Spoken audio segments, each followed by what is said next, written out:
Hi everyone, psychic medium Josh Simons coming to everyone today with a little bit of a video that I've been called to make for folks. So it is Sunday, March 13th that I'm doing this video, and we are all, as a global community, in week 3, I believe, of the conflict in Ukraine. It's affecting everybody in this world to various degrees, especially if you're somebody that pays attention to, socio-political events, current events, anything like that. If you drive a vehicle and you're pumping gas, you are seeing ripples of that conflict affect us.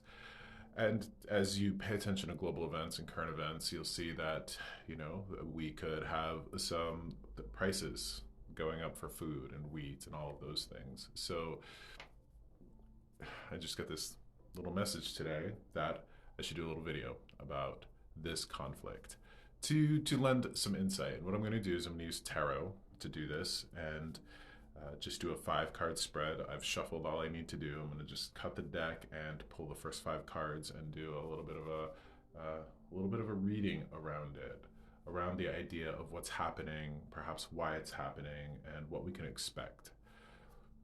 As a psychic, as a medium, I don't really touch base around a lot of future stuff, especially for individuals, because humans are really great at trying to make things not happen or trying to make things happen and then accomplishing the opposite. So, when it comes to spiritual and personal development, our spirits are very much, well, what's in your past, what's in your present that you can work on and get around to have a better future. And yet, there is some benefit to the tools that tarot and runes and oracle cards and those things can provide us in terms of what to expect, right? It's always good to have a little bit of forewarning, and especially in this, I think it's appropriate because, regardless of the information that we get, I can't do anything to change what's going on in Ukraine and Russia, right? So this is why we can look at the future. Okay, so when it comes to this, what I've got is, in my mind, a 5-card spread, a single card in the middle, and then 4 cards all around it. The single card is going to be basically the main root or the cause of the situation, and then the messages that we can all benefit from, and we can kind of see and how it's going to go clockwise, how it will happen, and progress in the future. So let's see what we got going on here.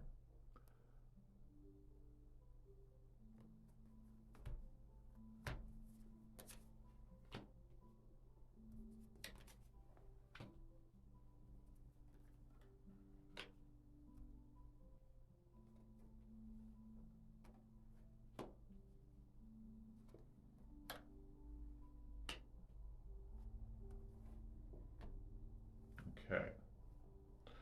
So the very center card is the Herophant. Now the Herophant in Greek means priest.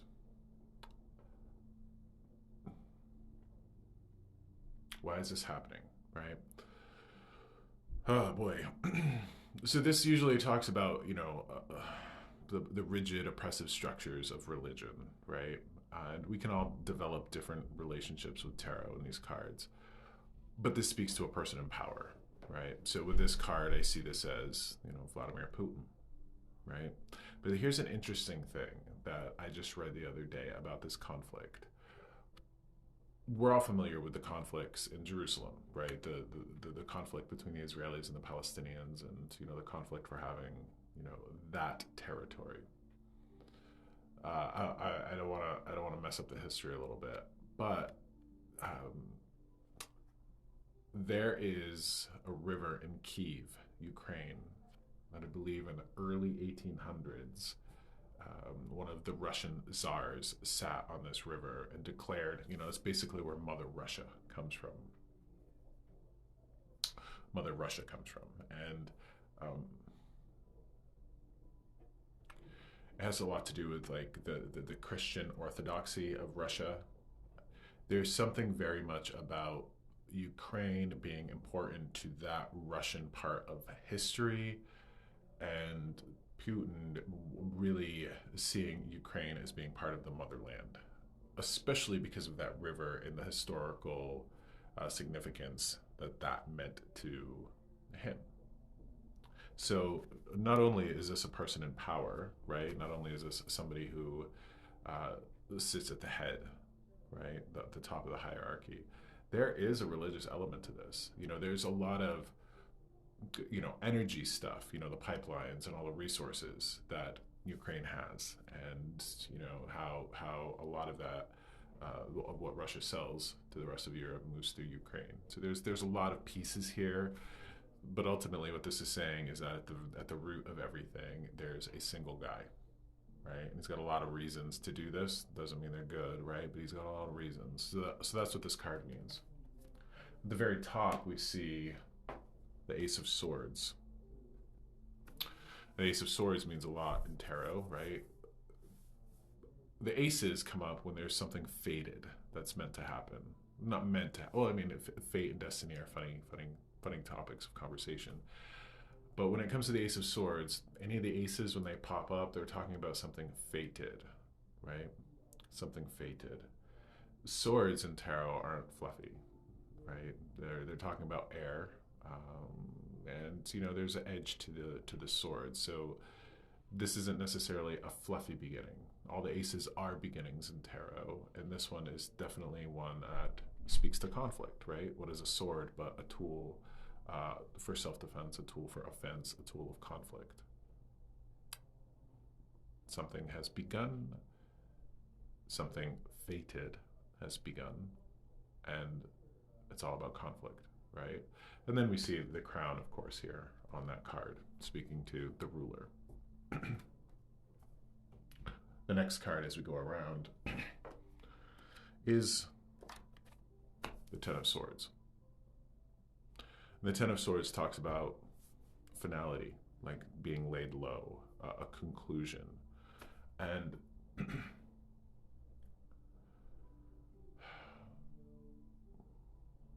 there's a sense of betrayal with this card too.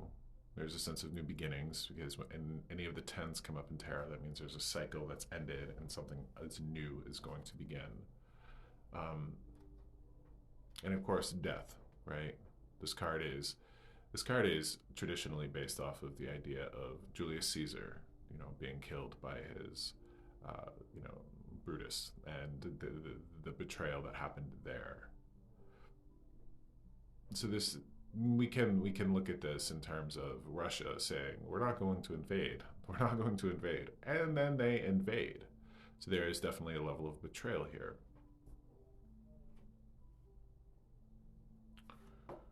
The next card,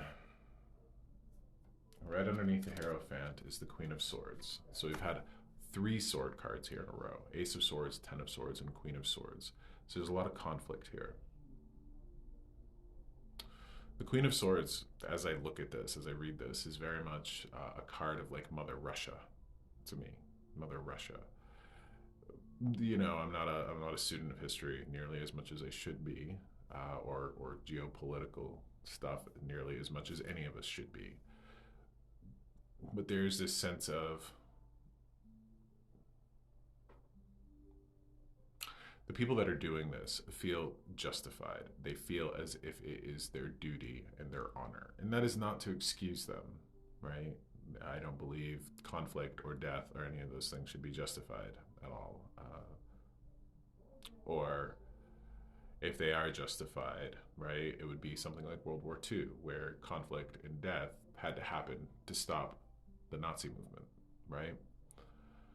There's a lot to be said about the Queen of Swords card in terms of how it represents Mother Russia, right? Mother Russia is a term very much about the sovereignty, right?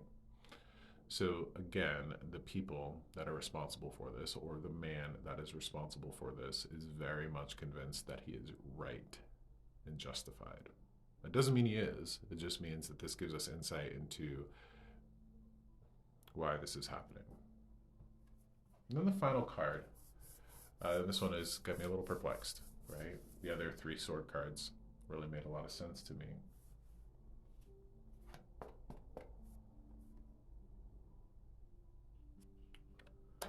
The High Priestess. The High Priestess card is one of intuition, one of being connected to like the lunar energies, right? Um, a sense of leadership here, right?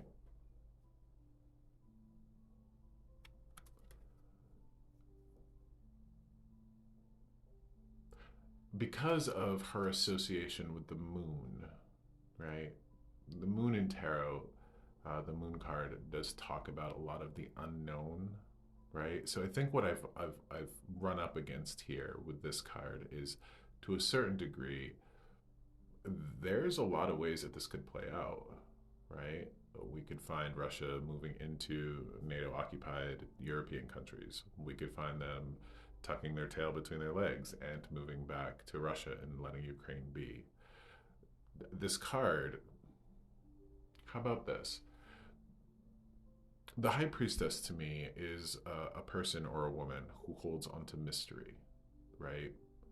Holds on to knowledge and wisdom that is so potent and powerful that only a few people can hold on to it, right? So, if you were to think about the grand mysteries of the universe, there are some things that are so unknowable or so large that it would break a lot of our minds, right? As humans, we can only hold conceptually and intellectually so much.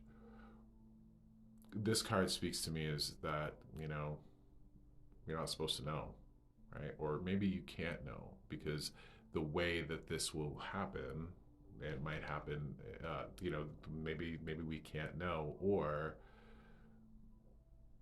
the High Priestess is going to know things that a regular person doesn't know because she can handle it, right? She can hold on to that information. This card right here speaks about that. So to a certain degree, we can't know, or we shouldn't know. And one of the messages that I'm supposed to bring here, and again, this is not me doomsday saying anything. There's a lot of wisdom in being prepared, right? Prepared for shortages. I look back on what happened when the COVID-19 pandemic hit, and I think most of us remember what happened to the toilet paper shortage. Like, whoa, right? That prompted me to be prepared, right?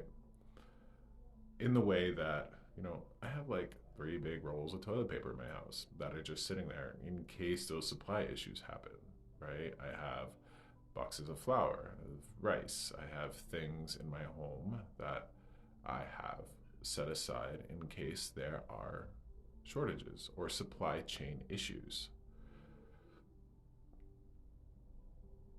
I'm all about leaning into the wisdom of our ancestors, right? Our ancestors all collectively went through a lot.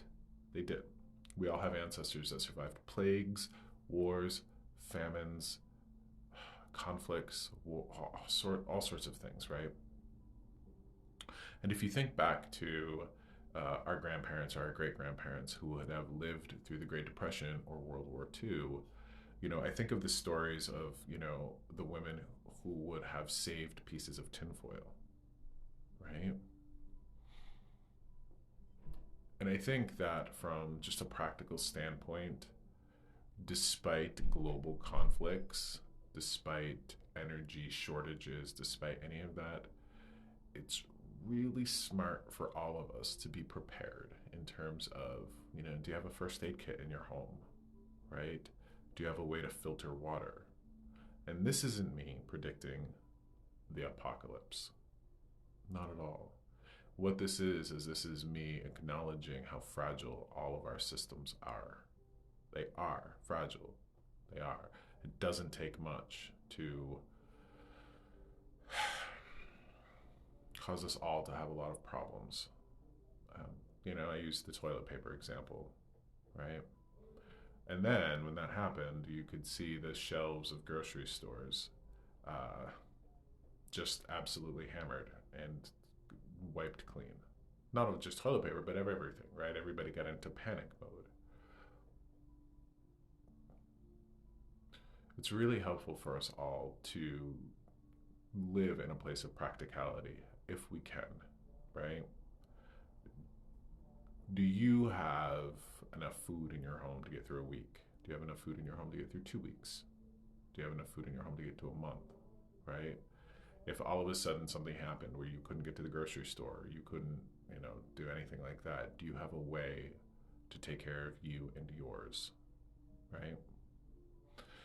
The High Priestess is really informative here because this really speaks to like the Boy Scout attitude of I'd rather be prepared and not need to be prepared than need to be prepared and not be prepared, right? So I would rather have 3 big packs of toilet paper in my house and never need to get into them versus needing them and not having them. Our world is always at the risk of disruption. It is. Our local communities are, our grander global communities are at the risk of disruption from the actions of despots and tyrants and all of that, or natural disasters, right? Where I could remember ice storms that have happened that you're not going anywhere for a few days. Are you prepared to stay at home for a few days, right? So there's a level of practicality here that we all could benefit from. Whether this war finds its way to our shores, God forbid, or not.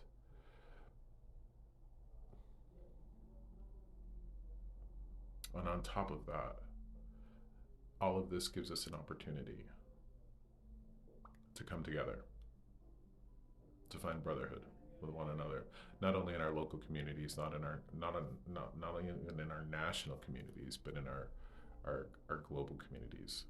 I have struggled with what is happening with Russia and Ukraine because the country of America, right, the United States of America, back under George H.W. Bush, Bush 2, he invaded Iraq, right? Under the pretense that they had weapons of mass destruction, found out that they didn't, and then just said, oops, our intelligence was wrong, right? And I know that I run the risk of upsetting a lot of people here by talking about politics, but that's what happened, right? We invaded a sovereign nation, like Russia's invading a sovereign nation. So it's helpful to remember that it's not the Russian people that are doing this. It's the people in power. Just like it wasn't the people of the United States that invaded Iraq, it was the people in power.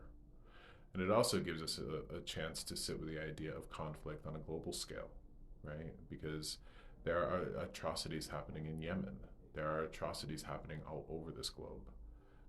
This one grabs our attention, yes, because it's very significant. It's the largest conflict in Europe since World War II. But there are still so many conflicts happening all over the world, right? What can we do about it? Not much other than stand united, right?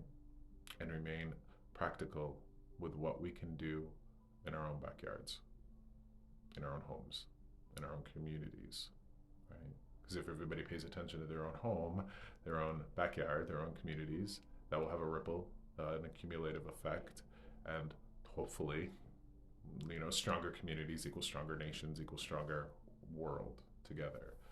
But this does give us an opportunity to really sit with the idea that we are our own brothers and sisters, that the people in Ukraine that are being forced out of their homes in an incredibly tragic manner, those are our brothers and sisters. They are. Your neighbors are your brothers and sisters, despite their political beliefs. despite if they voted for Biden, despite it if they voted for Trump. They're your brothers and sisters. And God forbid that conflict ever comes to the shores of the United States, and you have to depend on your brothers and sisters locally, close to you. The fact that they voted for Biden or Trump or Democrats or Republicans is not going to matter. Not whatsoever. So this is an opportunity for all of us to come together and say, okay, we see this conflict. What can we do here in our own backyard to make sure that division doesn't happen among us? Because again, when the shit hits the fan, who do you have but your neighbors? Who do you have but your community? So where is this going to go? I can't tell you, and I'm sorry about that. But to a certain degree, apparently we're not supposed to know, or maybe we even can't know. Whether it absolves itself quickly and peacefully, or whether it drags on for years, it's important to be prepared in our own homes, in our own communities. Take that into consideration and hopefully do something with it, right? Do you have flashlights? Do you have candles? Do you have ways to manage calamity should it fall upon your front doorstep? This gives us an opportunity to take inventory and audit our own lives and to see, so that we're not caught unaware, so that we are prepared as much as we possibly can be within the means and the resources that we all individually have, so we can lean into that preparedness that our ancestors had, especially our grandparents and great-grandparents who survived the Depression and World War II. So I hope that helps, right? I can't tell you whether it's going to happen or not, whether this is going to blow up into World War III or not. Despite all of that, we need to be prepared, right?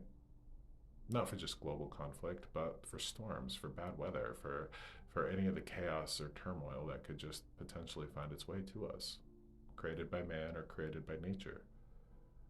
It's always important to be prepared. So please, anybody who finds this video, take care of yourself. Be prepared. Think about what you can do at home in your community to weather any storm, local or global. Take care of yourself out there.